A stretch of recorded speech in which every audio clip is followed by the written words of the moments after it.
Alkisah dahulu kala, di sebuah wilayah yang kini kita kenal sebagai Jawa Timur, berdirilah sebuah kerajaan besar bernama Medang Kahuripan. Kerajaan ini berada dalam masa keemasan di bawah kepemimpinan seorang raja yang bijaksana dan dihormati, Prabu Airlangga. Prabu Airlangga bukanlah sosok raja biasa. Ia lahir dari pasangan Gunapriya Dharmapatni, seorang putri dari Bali, dan Udayana, raja yang juga memerintah di Bali. Hubungan antara kerajaan-kerajaan di Jawa dan Bali kala itu sangat erat, salah satunya berkat pernikahan politik seperti yang terjadi pada Prabu Airlangga. Kisah tentang Prabu Airlangga dimulai ketika ia menikahi putri dari Raja Medang, yang kemudian membuka jalannya untuk menjadi pemimpin di kerajaan Medang Kahuripan. Dengan kecerdasan dan kepemimpinan yang mumpuni, ia berhasil membawa kerajaannya menuju kejayaan. Namun, meskipun ia sukses dalam memerintah, ada satu hal yang kemudian menggelisahkan hati sang raja seiring bertambahnya usia. Saat memasuki usia senja, Prabu Airlangga mulai merasakan dorongan batin untuk melepaskan kehidupan duniawi dan memilih jalan spiritual, yaitu menjadi seorang pertapa. Sebagai seorang raja yang bijak, Prabu Airlangga menyadari bahwa ia harus menyerahkan tahta kepada penerus yang tepat sebelum benar-benar mengundurkan diri dari dunia pemerintahan. Pilihan utama dan yang paling masuk akal adalah putri sematawayangnya, Putri Dyah Sanggramawijaya. Putri Dyah, selain menjadi satu-satunya keturunan dari permaisuri Prabu Airlangga, juga dikenal sebagai sosok yang cerdas, cantik, dan anggun. Banyak orang yang berharap Putri Dyah akan melanjutkan kepemimpinan ayahnya dan membawa kerajaan Medang Kahuripan tetap berjaya di masa depan. Namun, ketika Prabu Airlangga menyampaikan niatnya untuk menyerahkan tahta kepada Putri Dyah, sang putri malah memberikan jawaban yang sangat mengejutkan. Alih-alih menerima dengan tangan terbuka, Putri Dyah justru menolak tawaran tersebut. Ia dengan tegas menyatakan bahwa dirinya tidak memiliki keinginan untuk menjadi ratu atau memimpin kerajaan. Putri Dyah lebih memilih untuk hidup sederhana dan mendekatkan diri kepada Tuhan dengan menjadi seorang pertapa.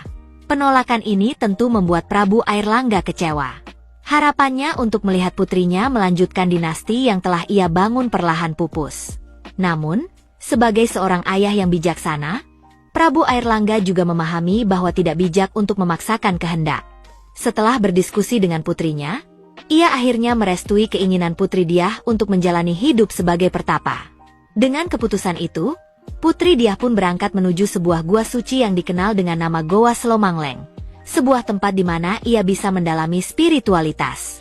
Di sana, ia mengganti namanya menjadi Dewi Kili Suci, sebuah tanda bahwa ia telah melepaskan identitas lamanya sebagai seorang putri dan kini fokus menjalani kehidupan sebagai seorang pertapa.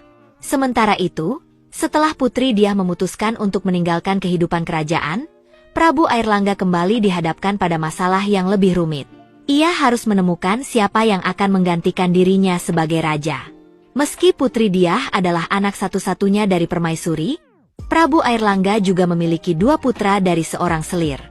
Kedua putra tersebut adalah Raden Jayengrana, yang dikenal juga dengan nama Mapanji Garasakan, dan Raden Jayawarsa, yang memiliki nama lain Sri Samarawijaya. Masalah besar pun muncul. Jika Prabu Airlangga memberikan tahta kepada salah satu putranya, ia khawatir bahwa hal tersebut akan menimbulkan rasa iri dan konflik di antara kedua anaknya. Ia tahu betul bahwa perpecahan bisa membawa kerajaannya ke dalam peperangan saudara, dan ini adalah hal terakhir yang tidak ingin ia lihat. Sebagai raja yang bijaksana, ia sangat paham bahwa kedamaian di dalam keluarga kerajaan adalah kunci stabilitas sebuah negara. Dengan kebingungan dan keraguan yang menyelimuti hatinya, Prabu Airlangga memutuskan untuk mencari solusi dari seorang pertapa yang terkenal dengan kebijaksanaan dan kesaktiannya, Empu Bharada. Empu Bharada sudah lama dikenal sebagai sosok yang sangat bijak, dan Prabu Airlangga yakin bahwa ia bisa memberikan nasihat terbaik dalam situasi sulit seperti ini. Awalnya, Prabu Airlangga meminta Empu Bharada untuk pergi ke Bali, tempat asalnya, guna mencari tahu apakah masih ada tahta kosong di sana. Jika ada, mungkin salah satu putranya bisa menjadi raja di Bali sehingga konflik di Medang Kahuripan dapat dihindari. Empu Bharada dengan segera berangkat ke Bali. Namun, ketika tiba di kerajaan di mana ayah Prabu Airlangga dulu memerintah, ia menemukan bahwa tahta tersebut sudah diberikan kepada adik bungsu Prabu Airlangga. Dengan demikian, harapan untuk memberikan salah satu putra Prabu Airlangga tahta di Bali sirna. Sekembalinya dari Bali, Empu Bharada melaporkan hasil pencariannya kepada Prabu Airlangga. Meski menerima kenyataan ini dengan tenang, Prabu Airlangga masih terlihat bingung. Ia merasa tak ada pilihan lain kecuali membagi kerajaannya di Jawa. Kembali ia memohon nasihat dari Empu Bharada.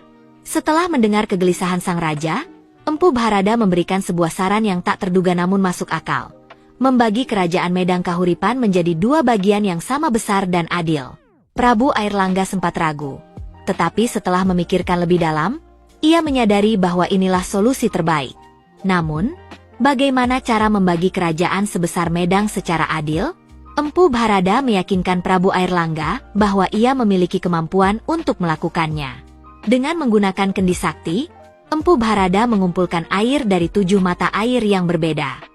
Air tersebut kemudian dimasukkan ke dalam kendi, yang akan menjadi alat untuk membagi kerajaan. Dengan kendi sakti di tangannya, Empu Bharada terbang melintasi wilayah kerajaan Medang Kahuripan. Ketika ia tiba di tengah-tengah kerajaan, Empu Bharada menumpahkan air dari kendi itu ke udara.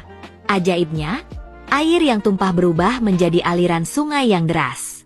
Sungai itu kemudian dikenal sebagai Sungai Brantas, dan secara alami menjadi batas pemisah antara dua wilayah kerajaan. Setelah pembagian tersebut, Prabu Airlangga memutuskan untuk memberikan satu bagian kerajaan kepada masing-masing putranya. Bagian barat Sungai Brantas diserahkan kepada Raden Jayengrana, yang kemudian mendirikan kerajaan Jenggala. Sementara itu, bagian timur Sungai Brantas diberikan kepada Raden Jayawarsa, yang mendirikan kerajaan Panjalu. Dengan demikian, kedua putranya mendapatkan bagian yang adil, dan potensi konflik dapat dihindari.